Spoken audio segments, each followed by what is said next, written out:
மக்களே எல்லாருக்கும் வணக்கம். இன்னைக்கு நம்ம என்ன வீடியோ பார்க்க போறோம் அப்படின்னா, இந்த செருப்பு மீனை எப்படி வந்து ஒரு இன்சுலேட்டர் வண்டிக்குள்ள அழகா லேயரா வந்து ஐஸ் போட்டு அடுக்கி அதை வந்து பேக்கிங் பண்ணி அனுப்புறதாங்க பார்க்க போறோம். நம்ம ராமேஸ்வரம் தீவு பகுதியில் பார்த்தீங்க அப்படின்னா இந்த ஒரு மீனை செருப்பு மீன் அப்படின்னு தான் சொல்லுவோம். என்னடா புதுசா நீனா ஒரு செருப்பு மீனை வந்து அறிமுகப்படுத்துறியா அப்படின்னு சொல்லி இந்த மீனை பற்றி தெரியாதவங்களுக்கு ஒரு டவுட் இருக்குங்க.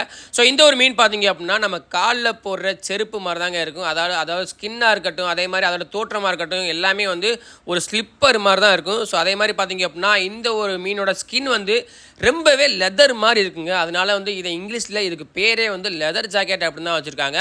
ஸோ இந்த ஒரு லெதர் ஜாக்கெட் பார்த்தீங்க அப்படின்னா சீ ஃபுட்லேயே வந்து ஒரு சிக்கன் மாதிரி இருக்கக்கூடிய ஒரு டேஸ்ட்டில் இருக்கக்கூடிய ஒரு மீனுங்க. ஸோ இதோட கறி பார்த்தீங்க அப்படின்னா இதோட தோலை உரிச்சிட்டு இதை வந்து சிக்கன் மாதிரியே கட் பண்ணி ஃப்ரை பண்ணி சாப்பிட்றதுக்கு வேறு லெவலில் டேஸ்ட்டாக இருக்கும். அதே மாதிரி பார்த்தீங்கன்னா பெரிய பெரிய ஸ்டார் ஹோட்டல்ஸில் இதை வந்து சீ ஃபுட்டில் வந்து ஒரு சிக்கன் அப்படின்னு தான் சொல்லுவாங்க. ஸோ அந்தளவுக்கு ரொம்பவே டேஸ்ட்டாக இருக்கக்கூடிய ஒரு மீனுங்க. ஸோ இந்த ஒரு மீன் பார்த்தீங்க அப்படின்னா பாக்ஸில் போட்டு அடுக்கணும் அப்படின்னா அதோட ஸ்பேஸ் வந்து கம்மியாக தாங்க கிடைக்கும். ஸோ அதனால பார்த்தீங்க அப்படின்னா இந்த மாதிரி சீசன் டைமில் வந்து அதிகமாக வரும்போது இந்த மீனை வந்து இந்த மாதிரி தான் இன்சுலேட்டரில் ஐஸ் பண்ணி அனுப்புவாங்க. ஸோ பார்த்தீங்க அப்படின்னா ஒரு லேயராக பயங்கரமாக பக்காவாக ஐஸ் போட்டு அடுக்கியிருக்காங்க பாருங்கள்.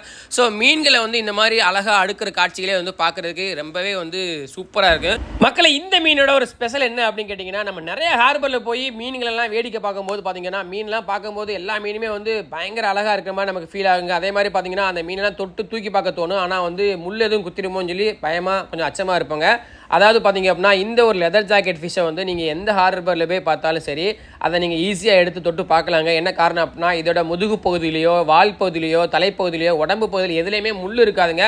ஸோ அதை நீங்கள் தொடும்போது பார்த்தீங்க அப்படின்னா ஒரு ரப்பரை தொட்ட மாதிரி தான் இருக்கும். அந்த ரப்பரை தொட்டு பார்க்கும்போது அதுவே வந்து ஒரு ரப்பர் சேஃபில் ஒரு மீன் இருக்குது அப்படின்னா பார்க்குறதுக்கே ரொம்ப ஆச்சரியமாக இருக்க மாதிரி இருக்கும். ஸோ அந்த மாதிரி வந்து நீங்கள் எடுத்து தூக்கி பார்க்கலாங்க. ஏன்னா வந்து இந்த மீனோட முதுகு பகுதியில் எதுலேயுமே முள் இருக்காது. ஸோ அதே மாதிரி பார்த்தீங்க அப்படின்னா இந்த மீனை வந்து நிறைய இடத்துல சிக்கனாக தாங்க சாப்பிட்றாங்க. அதாவது ஒரு சீ ஃபுட் சிக்கனாக தான் சாப்பிட்றாங்க. ஸோ நீங்களும் யாராவது இந்த மீனை சாப்பிட்டு டேஸ்ட் பண்ணிங்க அப்படின்னா மறக்காமல் கமெண்ட்டில் சொல்லுங்கள். இல்லை ப்ரோ இப்போ தான் நான் ஃபஸ்ட் டைம் இந்த மீனே கேள்விப்பட்டிருக்கேன் அப்படின்னா எஸ் அப்படின்னு சொல்லி கமெண்ட் பண்ணுங்கள். மக்களை இந்த ஒரு லெதர் ஜாக்கெட் ஃபிஷ் பார்த்தீங்க அப்படின்னா தென்கடலில் தாங்க வரும். வடகடலில் எப்போவாது ரேராக 1-2 மீன் பார்க்கலாம். ஆனால் தென்கடலில் தான் அதிக அளவில் வருங்க. ஸோ இந்த இன்ஃபர்மேஷன் பிடிச்சிருந்துச்சு அப்படின்னா மறக்காம பேஜை ஃபாலோ பண்ணி